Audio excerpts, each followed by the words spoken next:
आजच्या व्हिडिओमध्ये मी तुम्हाला श्राद्धाचे 12 प्रकार सांगणार आहे. बऱ्यापैकी लोकांना माहीत असेल पण तरी नसेल माहीत तर सांगून देते. श्राद्धाचे 12 प्रकार आणि श्राद्धाची प्रमुख अंगे. हिंदू धर्मामध्ये श्राद्ध पितरांना प्रसन्न करण्याचा एक महत्त्वपूर्ण विधी आहे. श्राद्धाच्या माध्यमातून आपण पितरांचे स्मरण करून यांच्या शांतीसाठी धार्मिक कर्म करतो. धर्मग्रंथामध्ये श्राद्धाचे विविध प्रकार सांगण्यात आलेले असून प्रत्येकाचे वेगवेगळे महत्त्व आहे.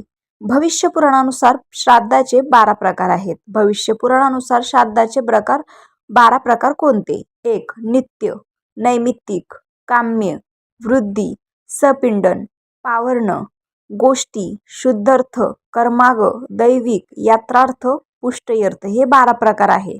ही झाली संस्कृत भाषा, जी आपल्यापैकी बऱ्याच लोकांना समजणार नाही, पण आपल्या साध्या सोप्या भाषेत बोलायचं झालं तर श्राद्धाचे प्रमुख अंग या प्रकारे आहेत. सर्वात पहिलं तर तर्पण. यामध्ये दूध, तीळ, कुश, पुष्प, गंध मिश्रित पाणी पितरांना तृप्त करण्यासाठी अर्पण केले जाते. श्राद्ध पक्षात हे दररोज करण्याचे विधान आहे. त्याची विधी कशी आहे, ते कसं अर्पण करावं यावर पण मी व्हिडिओ टाकलेला आहे. भोजन आणि पिंडदान. पितरांसाठी ब्राह्मणांना अन्नदान केले जाते. श्राद्ध करताना तांदळाच्या, भाताचे, जव आणि तीळ यांचे पिंडदान केले जाते. वस्त्रदान. वस्त्रदान करणे श्राद्धाचे एक मुख्य कर्म आहे. स्वधा. स्वधा श्राद्धची अधिष्ठात्री देवता आहे. स्वधा स्तोत्र आणि स्वधा उच्चारण अनिवार्यच असते. यानंतर भगवद्गीता वाचन. पितृ सद्गती प्रित्यर्थ भगवद्गीता अध्याय वाचावा. विशेषतः 7वा अध्यायाने पितृ तृप्त होतात. यावर एक मी डिटेल व्हिडिओ बनवलेला आहे. तुम्ही माझ्या चॅनलला नक्की व्हिजिट करा. यावर तुम्हाला सगळे धार्मिक कंटेंट मिळणार आहे.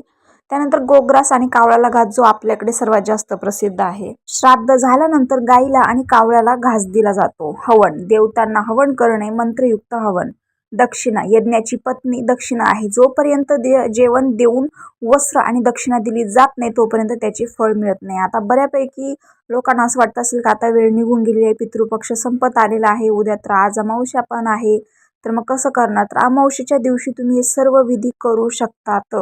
रामकृष्ण हरी.